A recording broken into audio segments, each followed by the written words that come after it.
Welcome to Wizards of the Tower, role-playing, where we talk everything from tabletop RPGs to possibly even computer role-play gaming. I'm Delaney. And I'm Tom. And we're here to talk today about characters. Yeah. Characters that we've created for our role-playing games, how we create them, what we do with them, what their backgrounds are, everything. And some other things about characters. Sure. But everything kind of character-based. Yeah. So Tom considers himself a newbie, but he's been playing since 2006, 2007. So let me ask you, in the time that you've been playing, what is your most memorable character or characters? Well, I've had a few. The very first character I played was a ranger. He didn't really have a name. He was just kind of a ranger character. And I was in the very first game I played in, and that game didn't go very far. It just kind of rolled to a stop there under its own momentum. There, it just Machinations. Yeah, it just sort of ended up stopping. So Delaney decided to DM, and we came up with an adventure, and I created a cleric. And the reason I created a cleric is because clerics can do a lot of stuff. They can heal, but they can also fight, and they can do a lot of role playing in the sense that they're usually their diplomacy is really high. Yeah. And everybody calls upon clerics to talk their way in and out of stuff. And so I didn't really know how to play a cleric, but I came up with Niederbeck, my cleric. And now I still have Niederbeck as a cleric. He's like level 13 now, and that game is sort of dormant, but not completely dormant. But I consider Niederbeck to be my favorite character. I've had another one where I played a bard, and his name was Verlo. And Verlo was like a combination of Jim Morrison, Elvis, Frank Sinatra. I mean to tell you, the guy had charisma. You couldn't believe his charisma. The girls would just flock at his feet. Yeah. Including my character, who was a pirate, Yeah. who desired him, but... Yeah. He was something else, really. And he was my second favorite guy. The reason I liked a bard, and I always like to play bards, and bards always get a bad rap. Hide behind the pile of dead bards, from the gamers. But bards are fun because bardic knowledge. They can boost, they can buff, they can talk their way in and out of stuff. And in 3.5, bards could heal. It actually kept us alive in many adventures. You could heal because you could convert bardic spells to healing spells. So you were mentioning Niederbeck is your favorite. Why is Niederbeck your favorite? Well, Niederbeck was a cleric. I played at the beginning of the Redstone Keep campaign. And I had never really played a very complex character before. And of course, clerics are pretty complex. They can fight, they can heal, they can be diplomatic. There's a lot of things that clerics can do. And it seemed like it'd be really fun to play someone like that. And a lot of people don't like to play clerics because they're kind of boring. But clerics are absolutely necessary in a fight if you're going to have a healer.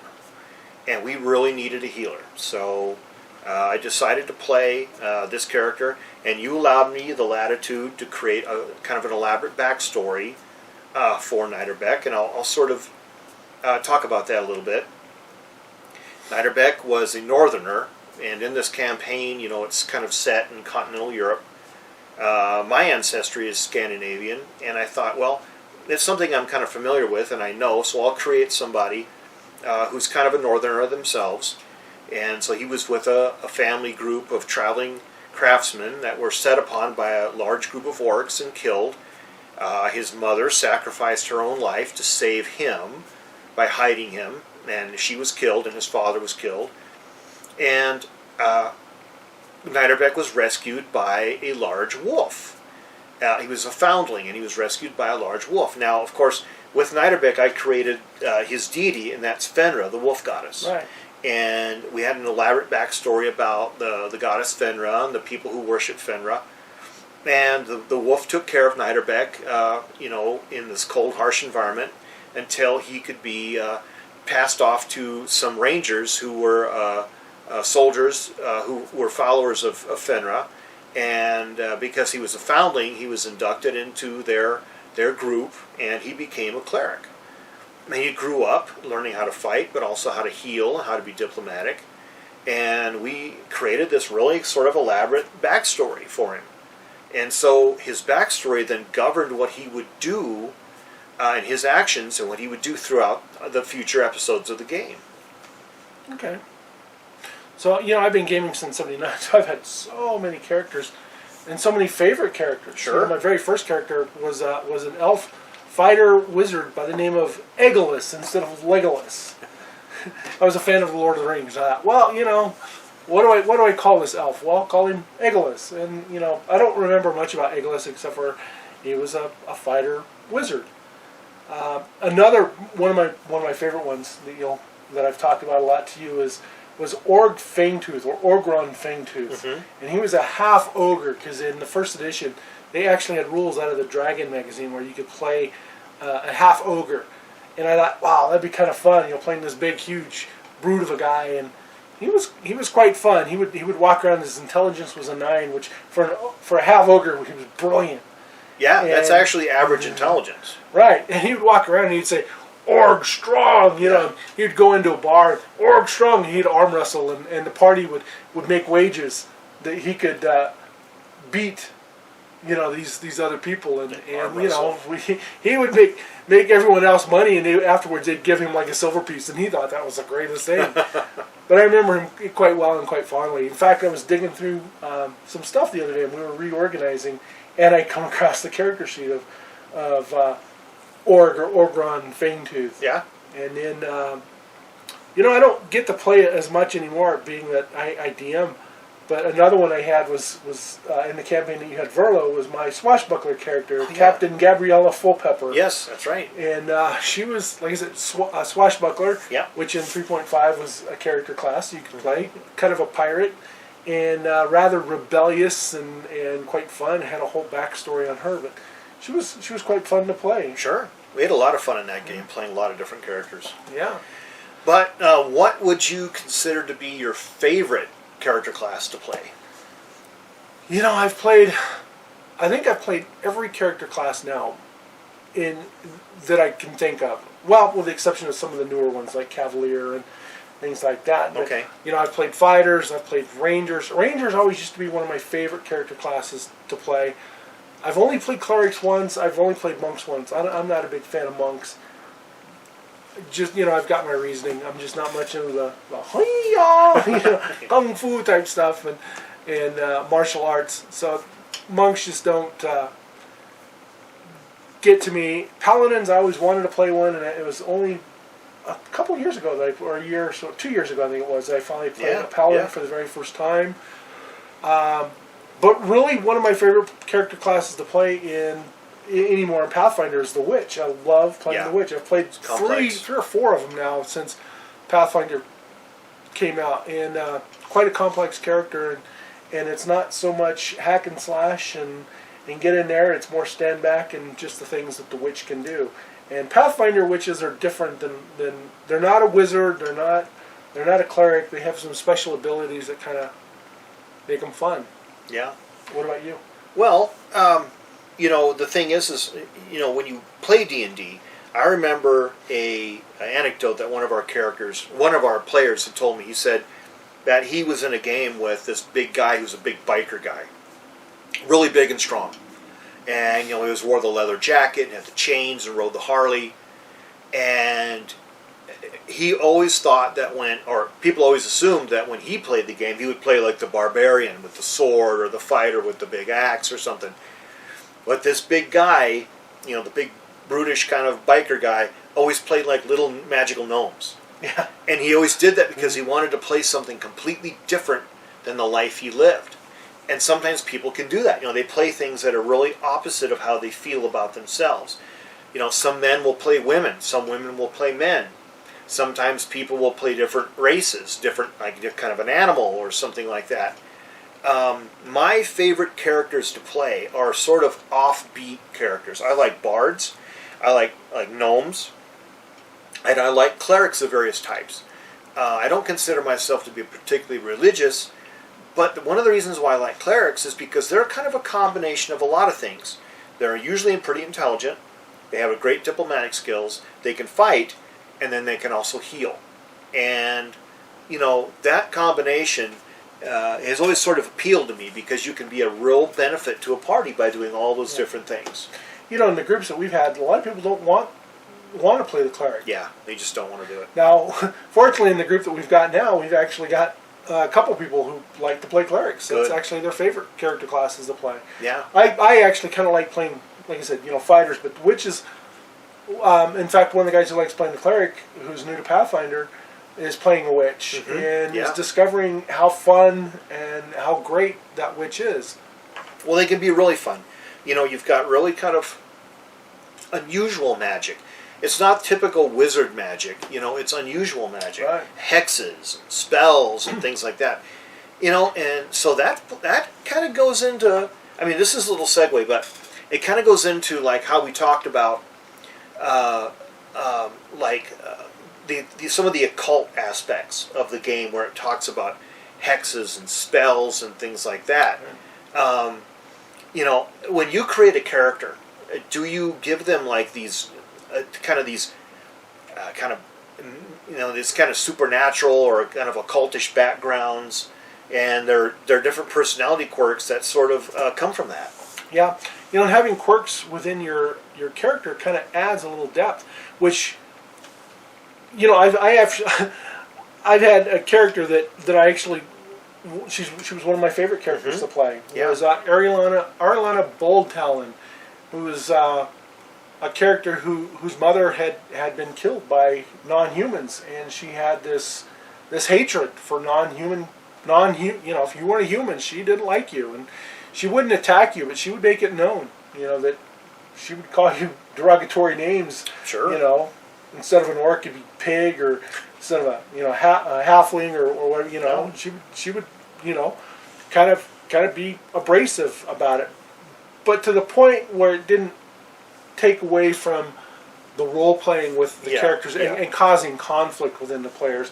And as time went, I lessened her hatred for non-humans, because she learned the value of diversity. Sure. And having friends who were non-human, and quite fun to play, and kind of a quirk there. I remember one of our players had a quirk that was afraid of fire. But I remember that.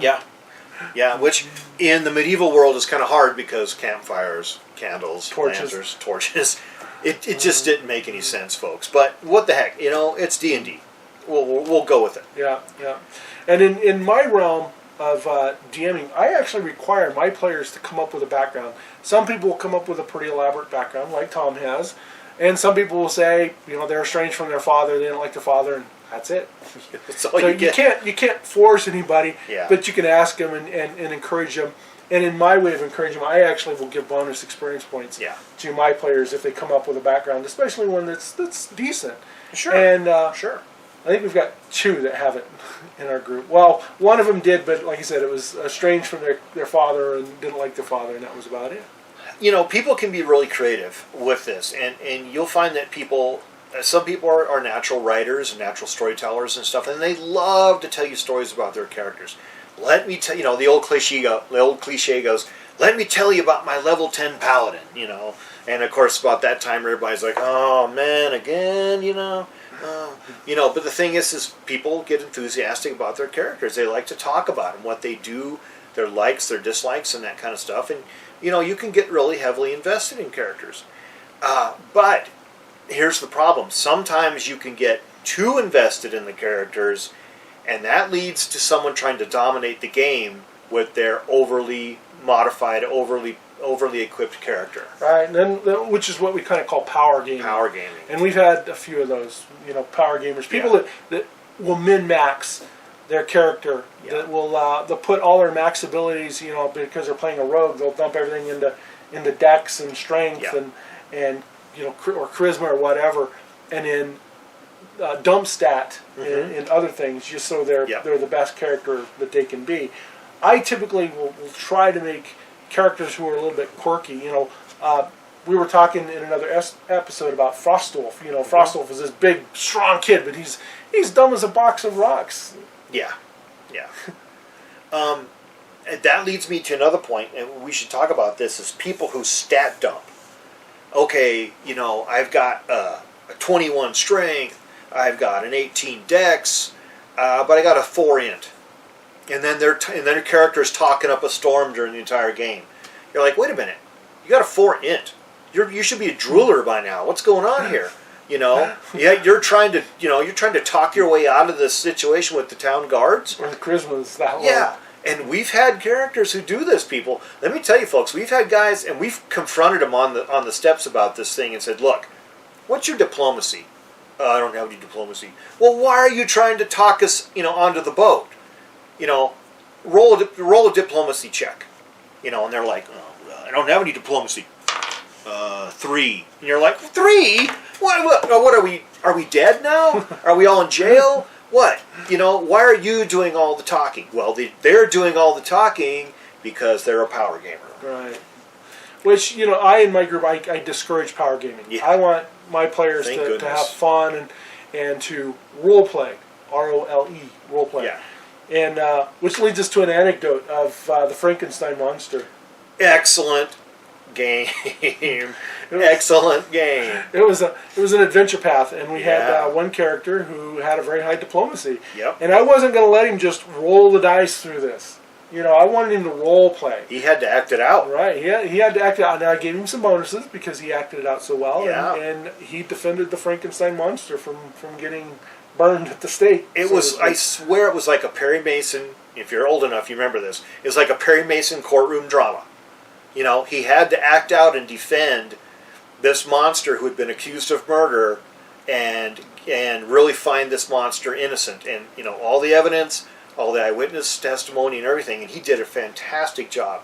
I'll never forget it. It was one of the best role-playing sessions we ever had in a game. Yeah. It was something that Delaney came up with, and this character... he's an excellent character, but this player was so good at this, and I'm really sad that it kind of worked out to where he moved away and stuff like that.